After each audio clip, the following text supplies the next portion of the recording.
To many fans, K-pop represents a mass pilgrimage of international K-pop fans gathering around the world to attend the 3-day event. According to the KCON press release, KCON LA had over 85,000 people attend the 2017 event. Starting out in 2012 in LA, KCON has then expanded to Japan, Jeju Island in Korea, New York, France, and starting in 2017, Australia, and Mexico. In past years, I've always wanted to attend KCON, but because of work and time commitments in Seoul, I couldn't.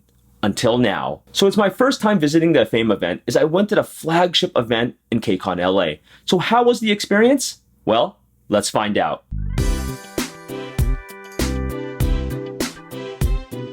Now, when I first got to KCON, there was a swarm of K-pop fans just thirsty for anything Hallyu. It really felt like an invasion of K-pop fans swarming the LA Convention Center for 3 days. As soon as you step into KCON, there's so much to do. In fact, one look at the pamphlet guide will just show so many events, panels, and things to do that it's impossible to actually hit them all. And it's actually true because it really isn't possible to hit all the events. So the question begs, what can you do at KCON? Well, you can go shopping in the venue hall. You can talk to fellow K-pop fans in the halls about, well, K-pop and K-dramas. You can attend panels that teaches you various things about Korea, such as how to learn Korean faster, what Korean dramas can teach you about its culture. You can also do meet and greets with your favorite YouTube stars. You can try Korean street food, how to put up makeup better, how to become a K-pop journalist, or you can attend a 2-day Mnet Countdown concert at night. So as you can see from the options that I just listed, there's so many things you can do at KCON. So now let's take a look at some of the trends that I noticed about the event. So the first one is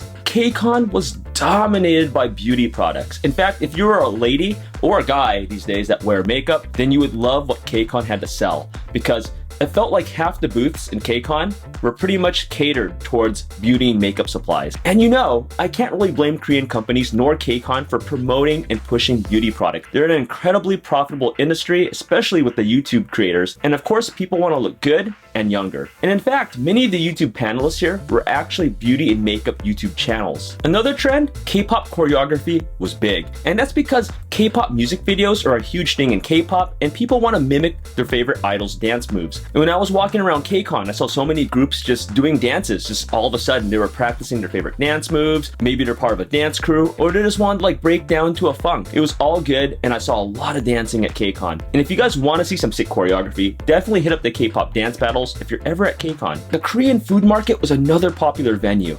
And let me just say this, you're definitely gonna pay for the experience of eating Korean food. And what I mean by that is it's expensive. It's really expensive. Now, for instance, a bowl of tteokbokki or spicy rice cakes in Koreatown is $10. But if you go to Korea, you can find it for $2 to $3. So Korean food is about 3 to 5 times more expensive here in KCON than it is in Korea. And I know that for some of you guys that live in the US or have never been to Korea, or your city is so small it doesn't have a Koreatown, and you feel like you're the only one that speaks some Korean, yeah, spending $10 might not be a bad idea to experience Korean food. But whatever the price, we can all agree with one thing, Korean food is really delicious. The next thing I noticed were the K-pop demographics, the people that attended KCON. And I think it's a fair thing to say that there was a 75 to 25 split, where 75% of the attendees were females, while 25% were male. And I feel that KCON was especially catered towards female fans. They brought some of the hotter groups during the Mnet Countdown concert, such as 101 and 17.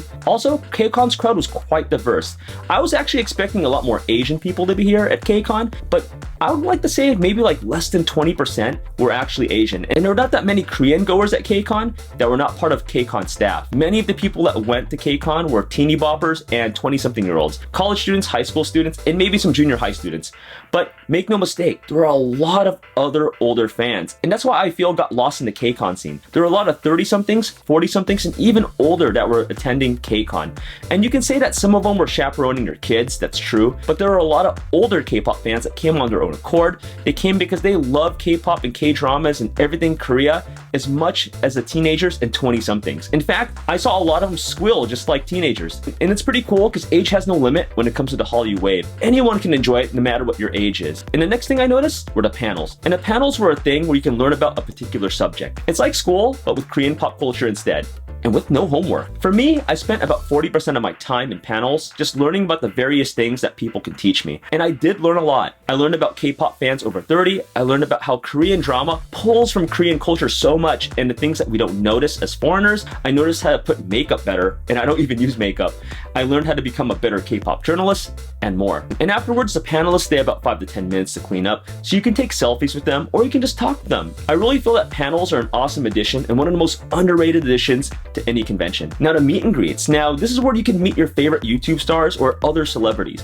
Personally, I didn't really spend too much time here, but I did get to see my bro, Samuel Chitty, who I know for about a year and a half when we met in Korea. It was a really cool reunion between Sam, myself, and my good friend Lisa from Han Cinema. The next trend, US fans are open and friendly. When we interviewed US fans at KCON, a lot of them were just like friendly and just wanted to talk. At first, some of them were shy, but they were incredibly open once we got the ball rolling. They started pouring out about K-pop, K-dramas, makeup, and more. Nearly all the fans that we talked to loved mainstream K-pop. A couple of them liked Korean hip-hop as their favorite genre, and nearly all of them also liked Korean dramas. In fact, when we asked, did you get into K-pop first or K-dramas, there was actually about a 50-50 split. Some people got into K-pop first, then discovered K-dramas in the rest of Korea, while others discovered K-dramas first, then discovered K-pop in the rest of Korea. You can definitely say that K-pop and K-dramas are the gateways into Korea. And for the people that we interviewed, which will be in a separate video, we just want to say thank you so much for interviewing with us. I know it was really hard, it's really shy, and you don't want to be embarrassed, but we really appreciate it. And there's nothing to be embarrassed about when it comes to talking about K-pop and K-dramas.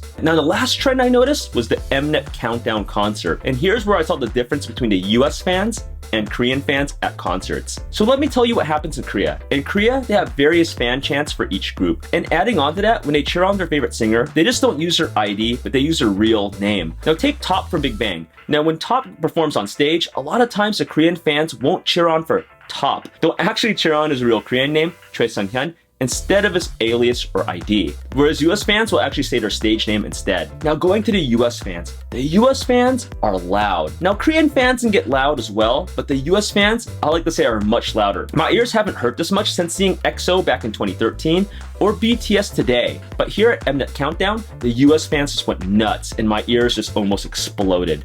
In fact, US fans also just get up and dance a lot. Like they just get in there and get within the music. There's no embarrassment or, oh, will someone look at me weird or strange because I'm dancing? That's because the person next to you is probably dancing themselves. In fact, check out the short clip that I shot where everyone's getting their TT on.